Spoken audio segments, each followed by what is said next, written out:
Ui bang, smart lah bang. Smart kan? Brand apa yang aku pakai ni? Okay, brand yang aku pakai kasut, seluar, jaket ni adalah brand daripada LS2. Okay? Daripada LS2, daripada kaki sampai ke badan lah. Yang paling utama, seluar. Kenapa seluar? Sebab seluar ni baru sampai. Bangun.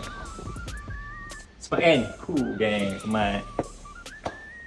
Kenakan dengan seluar kasut macam ni, jaket macam ni. Memang perfect combo.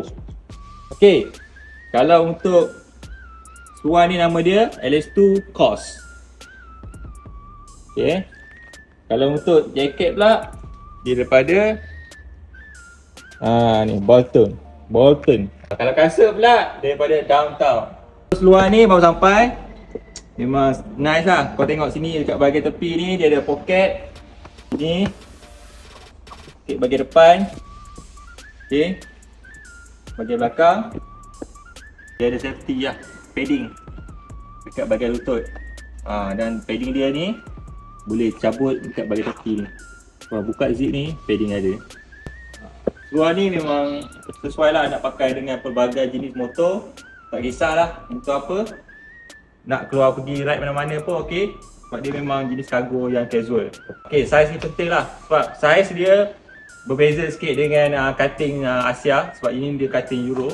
Okey, so kalau korang ambil saiz S, dia untuk S, M, L, SL, double SL, 4SL, dia lain lah. Macam saya pakai ni saiz S.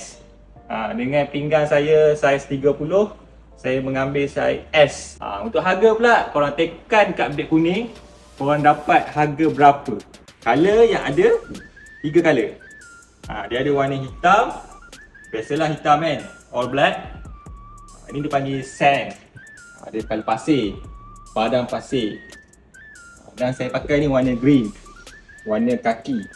Saiz yang paling besar saiz 4SL, paling kecil saiz S. Korang datang ke Motor Gear, tekan check out dekat beg kuning, beli sekarang. Motogear Malaysia, port resmi kaki jalan yang masuk sini, keluar lain macam.